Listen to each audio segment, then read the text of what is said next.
Optimal success trajectory की online classes में आपका स्वागत है। I am Vishvendra, the founder of optimal success trajectory. आज एक क्वेश्चन आपसे डिस्कस करूंगा।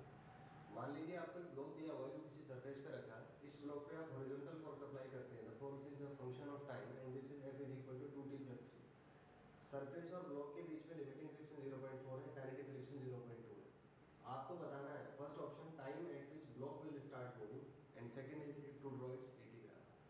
सबसे पहले हम जानते हैं कि कोई भी सरफेस पे अगर कोई ब्लॉक रखा है तो ब्लॉक स्टार्ट करता है मूव करना जब उस पर लगने वाला एक्सटर्नल फोर्स लिमिटिंग फ्रिक्शन से ज़्यादा।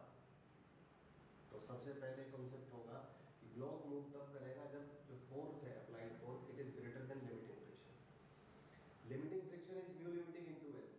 तो यहाँ से अगर आप इसका फ्लूइड डायग्राम बनाए, इसमें वेट लगेगा 100 नीचे n ऊपर। तो क्योंकि वाई डायरेक्शन में कोई एक्सेलरेशन नहीं है तो हम सेकंड लॉ ऑफ इक्वेशन से कह सकते हैं कि n का वैल्यू 100 होगा। इस n के वैल्यू को आप यहाँ सब्स्टिट्यूट कर दीजिए तो f जो है वो 40 से ज़्यादा होना चाहिए। इसका मतलब 2t+3 40 से ज़्यादा होगा, इसका मतलब 2t 37 से ज़्यादा। कैलकुलेट करके आएगा 18.5। तो ब्लॉक स्टार्ट करेगा मूव करना में t इज ग्रेटर देन 18.5 से। Next is let's talk about the acceleration. तो जब तक टाइम 18.5 से कम है तो एक्सेलरेशन 0 होगा क्योंकि ब्लॉक मूव ही नहीं करेगा। और जैसे ही टाइम 18.5 से ज़्यादा है तो फ्रिक्शन अब काइनेटिक होगा क्योंकि मोशन स्टार्ट हो चुका है। तो जाहिर सी बात है वैल्यूज चेंज हो जाएगी।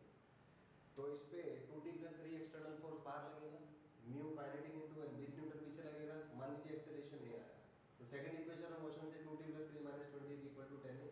तो 2t - 17 10 है। तो एक्सेलरेशन यहाँ से इस फॉर्म में आ जाता है। अगर मैं चेक करूँ t इज इक्वल टू 18.5 तो कैलकुलेट करके ये 2 आता है।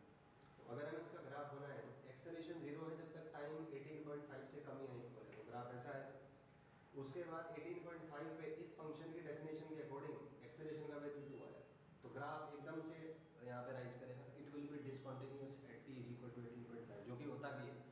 आपने देखा होगा फ्रिक्शन के ग्राफ में अगर हम किस सरफेस पे हमने ब्लॉक रखा हुआ है तो जो ग्राफ बनता है फ्रिक्शन फोर्स अप्लाइड फोर्स का, उसमें किंक आता है। किंक मतलब sudden change, abruptly function rise करेगा and it is discontinuous at this point. तो यहाँ से फिर ये स्ट्रेट लाइन होगा ग्राफ और स्लोप इसका